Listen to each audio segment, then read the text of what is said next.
Good morning and welcome to the Core Connection. I'm Mira Rubin here with you on Enlightened World Network, and I've been away for a little while here. I'm trying to find Restream. Be patient with me here. I'm a little out of practice because it's been a while. Here we go. Let's see if we can get you up on Restream so I can see the chat. I have been off on a month of adventure, and oops, now I have to log into Restream. So let's see. Give me a second. And technical challenges here, right? I don't even know if it is showing up on YouTube yet. So let me just sign in here and we'll see if we can get this rocking and rolling. A little bit of a rocky start. Oh my gosh, now we have to verify. And let's see if that works.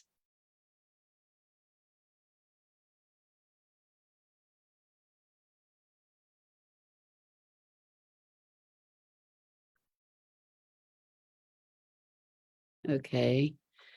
This is so crazy. All right.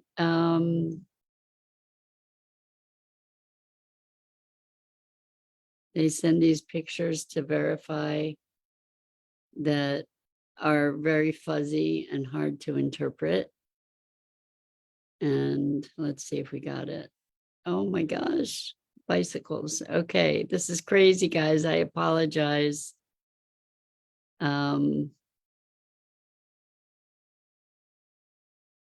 This just trying to sign in here. And we'll see if we got it. It's crazy. Okay. Invalid email or password. All right. So that's interesting. After all of that, we'll try one more time. This is hysterical. So what can I say? I apologize. I don't know if you're seeing any of this or if we're just late in showing up, but we're going to keep trying here. Okay. It looks like we actually got logged in to Restream. So this is awesome. And let's see if we're on YouTube, on Facebook Live. Looks like we might be. So I guess we've arrived. It's been such an interesting month and an interesting journey. I traveled cross country to California. Good morning, Rosalind. I see your text on Facebook. And there we go. Hello, Kim. Welcome, welcome. And you can see it too. That's great. So yeah, I'm back. And it was an epic adventure. And what I did was, good morning, Sue. Thank you so much for your help. We had every kind of challenge logging in this morning, and Sue came to the rescue to make it possible to get logged in to be able to broadcast this morning. So I thank you so much for your support and assistance. And Dido, good morning. Welcome. It's great to see you too. It's so good to have everybody here. What a treat. And yeah, so I just want to talk about this epic journey because what I did was something that I'd never done before. I packed up myself and my cat, my almost 17-year-old cat, and we packed into my Mini Cooper and we drove across country. to California from Philadelphia area, and met all kinds of people along the way that I had never ever met, but that I know intimately through my coaching practice. And also reconnected with a friend who I had lost touch with over 35 years ago. And so I was in my journey. I've had people ask me, what was the learning? Sue said, it was so great to meet you in person, Sue. I can't tell you. Had the privilege of, I've met Dido before and we're good friends, and I have had a wonderful relationship with Sue. And Sue and Dido, by the way, are the people that keep Enlightened World Network running. You know, they're taking care of all the details behind the scenes and making it all possible. So Sue and I had never met, and I never had met Ruth Anderson either. And I had the privilege of meeting them both for the first time. Dido, Sue, and Ruth and I got together, and it was a love fest. It was just such a gift and such a treat. And so mind-blowing to meet people that I have known and loved through Zoom, but never actually was in their physical presence. And so what happened was I also got to meet a whole lot of folks who had been and are clients of mine, who I have these very intimate connections with, but I had never physically met. And so that in itself was very wild and wonderful, and surprisingly comfortable to connect with people in person, and also notice, you know, people are different than you might anticipate. You know, their size is different, their dimensions are different. Feeling their energy in person is such an experience, and so marvelous, and deepened an already deep connection. It was phenomenal. And I connecting with a friend that I had known 35 years ago. That's pretty amazing. Because now we're both in middle-aged lady bodies, and when we knew each other, we were pretty much kids. And so that was very wild as well. And so people have asked me, what was the biggest learning in this trip? And I have to say that it has to do with time, that the passage of time, like being so connected to the relativity of the passage of time. Because I was driving from Philadelphia to California. It was 5 days of driving, anywhere, well, 600 miles a day, pretty much. So I was driving anywhere from 8 to 10 hours a day. And what I found absolutely remarkable. Good morning, Lisa. We were just talking about the trip. Thank you so much for asking. What I'm talking about now is the biggest learning from the trip, and it had to do with time. And so what I noticed is here I would be driving 9, 10 hours a day, sometimes even more, and the time would disappear. It was amazing. I had no sense of 10 hours passing.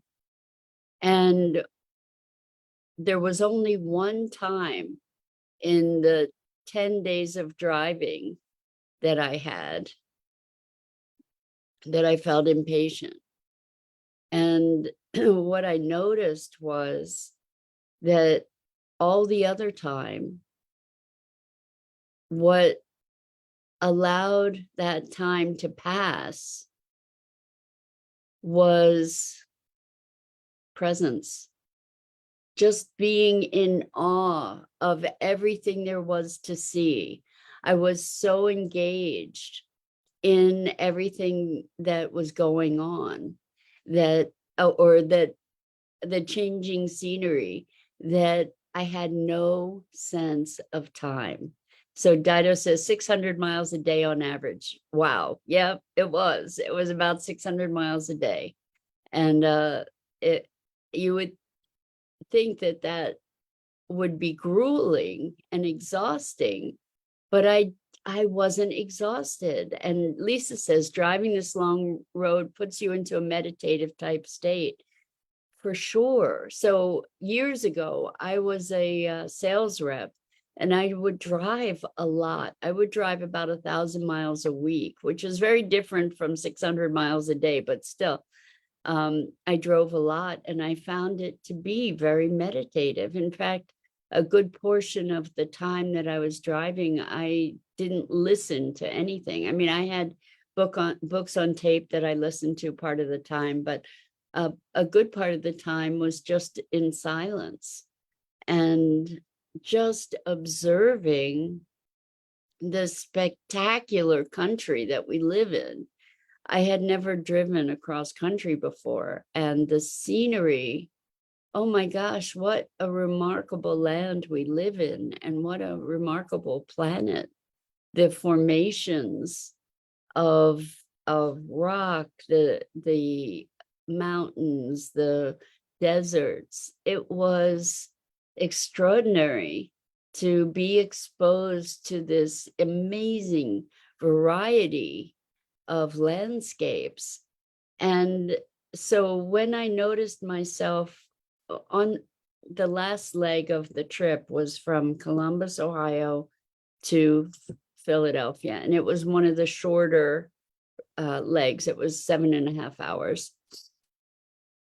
And there were moments when I noticed myself falling into not being present, because here the landscape was more familiar. And I have to say that the contrast between the landscape here in Pennsylvania and West Virginia, Ohio, there's so many trees. It is so lush. There are hills and mountains that are just completely blanketed with trees. And it was such a stark contrast to the other landscapes that I experienced, where there were deserts and rock formations and mountains. And this was, I have a totally new appreciation for how profoundly rich and luscious and lush the East Coast is just phenomenal. So Lisa says that, yep, is on my bucket list. I did it as a teenager, but I'd like to rent an RV and go. I figure within the next 3 years. Lisa, so I had my heart set on doing the cross-country run in an RV. And I have been looking for RVs for years. I actually had put a deposit down on one, and it fell through. And frankly, I'm so grateful that it did. So I drove across country in my Mini Cooper, and with my cat, and it was packed to the gills. And I had the opportunity to stay with friends. I stayed with Dido one night, and other friends along the way. And it would have been lovely to have also been able to stay in my own camper.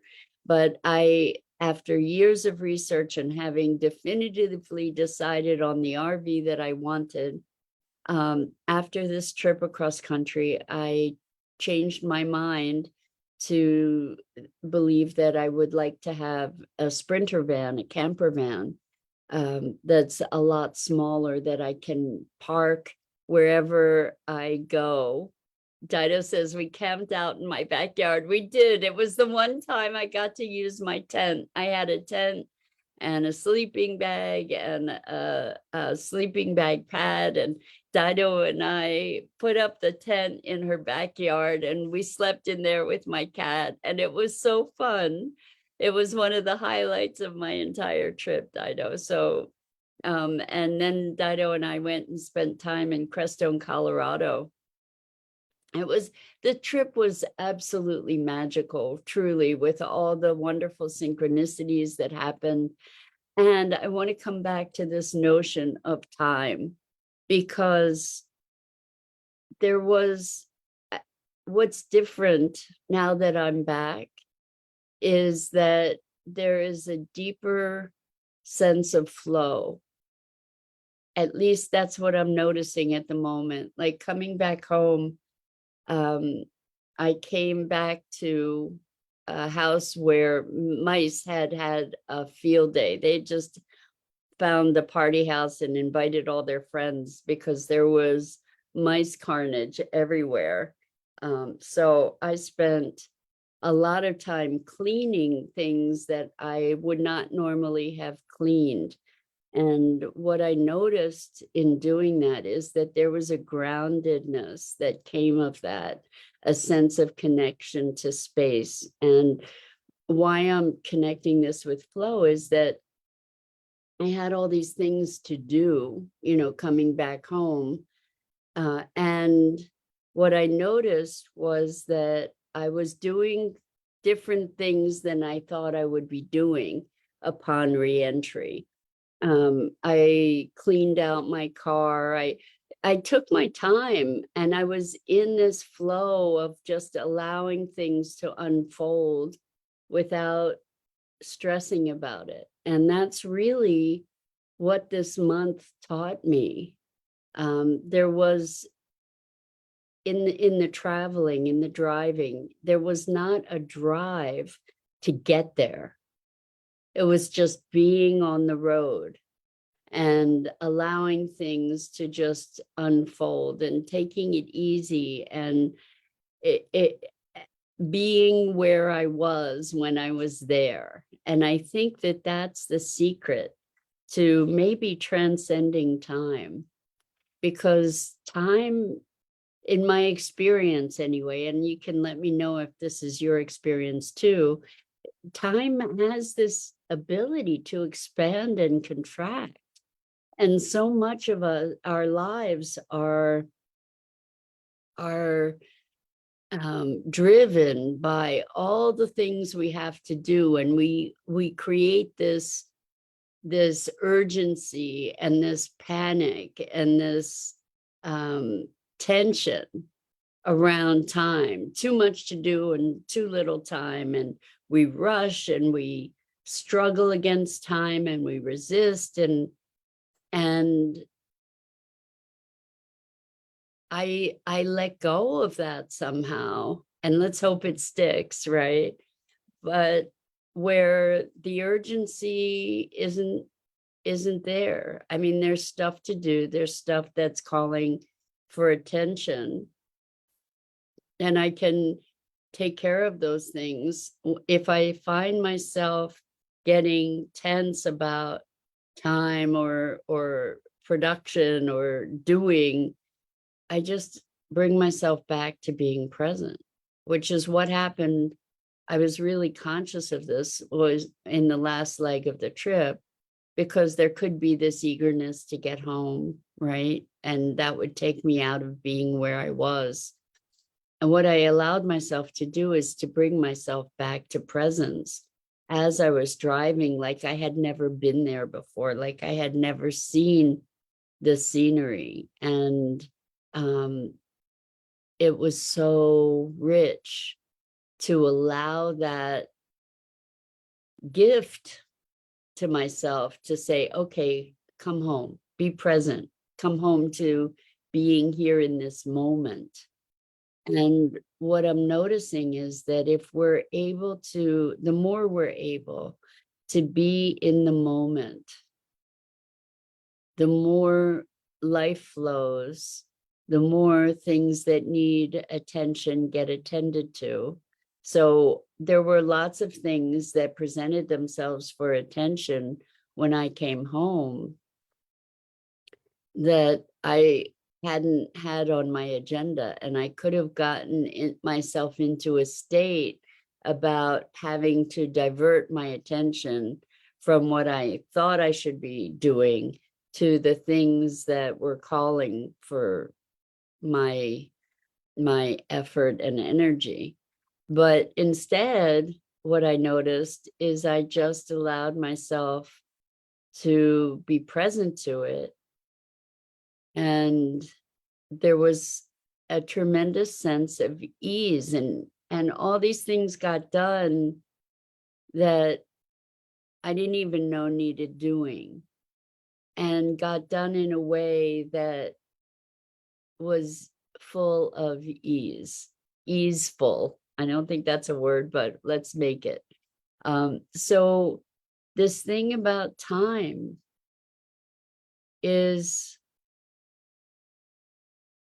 I think that we live beyond it, that there's a place where we can access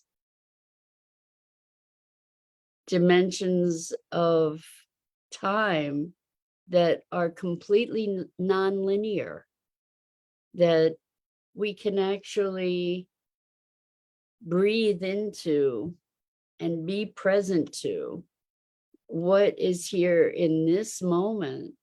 And then time just kind of disappears, and all kinds of richness of experiences available to us that wouldn't otherwise be present for us. So, as tempting as it might be to get in a flurry about time, maybe we can notice when we're stressing ourselves out about all the stuff that needs to be done, and maybe even make a list of it to get it out of our heads so that we're not oppressing ourselves with those preoccupations. Put it down on paper or something, and then just just breathe into it. Allow that we're flowing in this wonderful river of time and life and things occurring. There's like I think one of the deepest things that shifted for me is a deepening sense of trust in life, and trust in life's unfolding, and divine connection. Susie Flower, oh my gosh, how it's wonderful to have you join us. So Susie says, thank you for being live. You popped out of the blue in my feed, rivers of light. So wonderful to have you joining us. That's great. Thank you. And we hope you'll join us again. So this notion of time is, I think our experience of time is probably linked to our desire to control things. And when we have a whole pile of stuff to do, we focus on time because it gives us a greater sense of control, perhaps. And when we let go of control, when we allow life to unfold for us, then it's remarkable the miracles that happen. So every now and then I would find myself getting stressed out or worrying about something, worrying about what if something went wrong. And again, I would bring myself back by saying, we don't have to do that. We don't have to create that. We don't need that trauma. And soothing myself in that way, I would be able to release those preoccupations and just come back to being in the moment. And there's such a gift to that. And it's so simple. And it's funny that it can be so elusive for us, right? When it's so simple to just allow things to unfold. Like I tend to have a very scheduled, busy schedule. And what I notice is that I can intend spaciousness in the beginning of the day, and things open up in ways that I could never ever anticipate. So thank you so much. I'm not sure who it is that's saying this, but Mira's show is back on the air. Welcome, everyone. Welcome back. We missed you, Mira. Thank you so much. It's so good to be back. It really is. It's such a treat. And I just want to thank you all. I think that's it for today. I'm Mira Rubin. This is the Core Connection. And generally, I go live each weekday morning at 9 a.m. Eastern here on the Enlightened World Network Facebook page and YouTube channel. Sue, thank you so much. Rosalind says, life wants to love you. Let it. I notice that the hurt is diminished when I allow myself to be relieved of the have-to-dos. It's a helpful story for me. You can't be all things to everyone. Rosalind, thank you for that. I love that. Life wants to love you. I think that's true. And it's just a matter of us letting ourselves be loved. Dido says, so glad you're back. Thank you, Dido. I'm so glad to be back. And until next time, so much love to you.